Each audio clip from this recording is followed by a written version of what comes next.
श्रीहरये नमः. श्रीहरिप्रेरणया श्रीहरिप्रीत्यर्थम. श्री पूर्ण प्रज्ञदर्शन या डॉक्टर व्यासनकरे प्रभंजनाचार्य लिखित मूळ कन्नड ग्रंथाच्या मी केलेल्या अनुवादाच्या 46व्या भागात मी पुष्पा पुराणिक आपणा सर्व श्रोत्यांचे स्वागत करते. श्री गुरुभ्यो नमः. श्रीहरये नमः. व्यासाय भवनाशाय श्रीशाय गुणराशये हृद्याय शुद्धविद्याय मध्वाय च नमो नमः. अभ्रमं भंगरहितं अजडं विमलं सदा आनंदतीर्थमतुलं भजे तापत्रयापहम्. आजचा मुद्दा आहे कुरुक्षेत्री पूर्व भीम. या रीतीने हर तऱ्हेने समृद्ध व्यक्तिमत्वाचा परिचय देत श्री मध्वांचा प्रवास कुरुक्षेत्रापर्यंत येऊन पोहोचला. ते क्षेत्र त्यांच्या भीमावताराने अद्वितीय पराक्रम गाजविलेले समरांगण होते. विश्वख्यातीचे रणांगण. 18 दिवसांमध्ये 18 अक्षौहिणी सैन्याचा भयंकर विनाश पाहणारे ते रणांगण. विषादग्रस्त अर्जुनाला स्वतः भगवान श्रीकृष्णाने गीताशास्त्राचा उपदेश ज्या क्षेत्रावरून देऊन हाती शस्त्र घेऊन समरात सामील होण्यास प्रेरित केले ते हे धर्मक्षेत्र कुरुक्षेत्र. परशुराम रूपाकडून अस्त्रोपदेश प्राप्त केलेल्या भीष्म, द्रोण, कर्णासारख्या अस्त्रज्ञांनी अनुपम साहस दाखविलेली ती युद्धभूमी. श्रीकृष्ण रक्षित पांडवांनी असाधारण पराक्रमाने गाजविलेली ती भूमी. भीमाच्या गदाप्रहाराने हत्तींच्या झुंडीच्या झुंडी गतप्राण होऊन पडल्या ते हे क्षेत्र. ज्या क्षेत्रावर भीमाने दुःशासनाची छाती फोडून त्यातील रक्त सांडविले ते हे क्षेत्र. दुर्योधनाची मांडी फोडून त्याला ज्या क्षेत्रावरून यमसदनी पाठविले आणि कली निग्रह घडवून आणला तेच हे क्षेत्र. अभिमन्यू, घटोत्कच आदी असंख्य वीराग्रादींचे स्वर्गारोहण जिथून झाले तेच हे सोपान क्षेत्र. या साऱ्या घटनांचे स्मरण करीत श्री मध्वांनी आपल्या भीमावताराच्या युद्ध कौशल्याचे वर्णन केले. तत्कालीन कुरुक्षेत्र समरामध्ये भीमसेन समो नास्ती असे भीमसेनांचे वर्णन होते. तसेच ते आजच्या ज्ञानस्वरूपी कुरुक्षेत्रात नच मध्व समो गुरु असे आहे. ते श्री मध्वांचे श्रेष्ठत्व सिद्ध करते.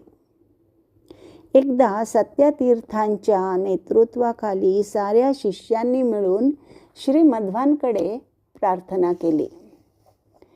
आपण भीमसेन असताना या कुरुक्षेत्राच्या समरभूमीवर उपयोगात आणलेली आयुधे पाहावयाची आमची इच्छा आहे.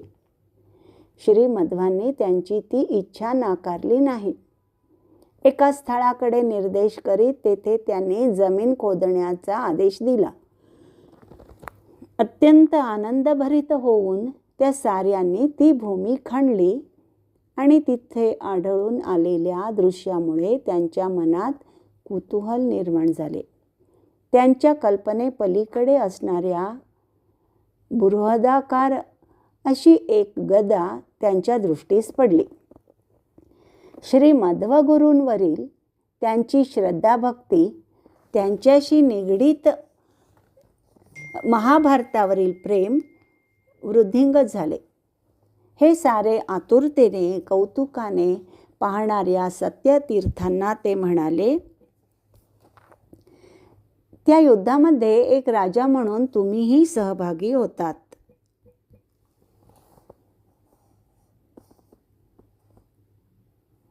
उत्सुकता आणि आश्चर्याने थक्क झालेल्या सत्यतीर्थांच्या मुखातून शब्दही फुटेना.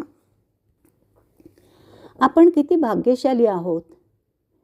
त्या रूपातही गुरूंच्या सानिध्यात असण्याचे भाग्य आपणास लाभले होते. त्यांनी कुतूहलाने पृच्छा केली. त्यावेळी मी वापरलेली आयुधे आता पाहू शकतो का? श्रीमध्व म्हणजे पूर्णप्रज्ञ, वेळोवेळी त्याची प्रचिती देणारी महान विभूती. आता पुन्हा ती प्रचिती आली. आणखीन एका स्थळाकडे निर्देश करून खणण्याचा आदेश दिला. त्यांनी खोदकाम करताच तेथील एक आयुध त्यांच्या दृष्टीस पडले. ते पाहून त्यांना झालेल्या विस्मयाचे वर्णन केवळ शब्दातीत आहे. त्यांच्या या कार्यामुळे श्रीमध्वांच्या पूर्णत्वाची आणखीन एक बाजू प्रकाशित होते.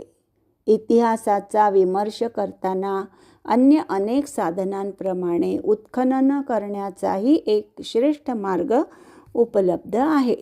काही वेळा तर हाच मार्ग अन्य साधनांपेक्षा श्रेष्ठ ठरतो. अनेक शतमानानंतर इतिहासतज्ञांनी संशोधनाचे एक अंग म्हणून या मार्गाचा अवलंब केला असला तरीही 8 शतमानांपूर्वीच त्या वस्तुनिष्ठ संशोधन पद्धतीचा मार्ग श्रीमध्वांनी आविष्कृत केला आहे. या रीतीने त्यांनी महाभारताचे ऐतिहासिकत्वाचे जे दर्शन घडविले त्यास तोड नाही. त्याचे मुख्य कारण म्हणजे त्यांचे मूळ स्वरूप महाभारताचे नायक शिरोमणी भीमसेनच ते होते हे होय. कृपया इथे एक तळटीप मूळ लेखकाने दिलेली आहे. ती अशा प्रकारे, ही गदा म्हणजे तत्कालीन युद्धात त्यांनी उपयोगात आणलेली एक गदा होती एवढेच बोध घ्यावा. परंतु ते साक्षात ज्या विशिष्ट गदेचा वापर करीत तीच ही गदा असे समजू नये, कारण त्यांची ती विशिष्ट गदा अशी कुठेतरी पडून भूमिगत कशी बरे होईल.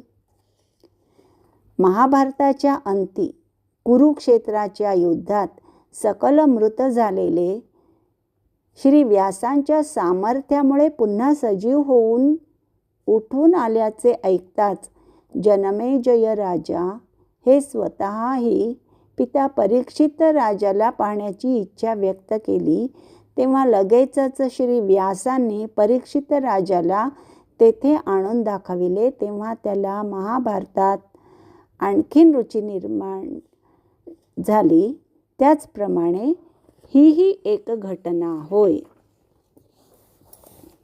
आज आपण येथेच थांबत आहोत. पुन्हा भेटूया पुढील भागात. तोपर्यंत नमस्कार. श्री भारती रमण मुख्य प्राणांतर्गत श्रीकृष्णार्पणमस्तु. धन्यवाद.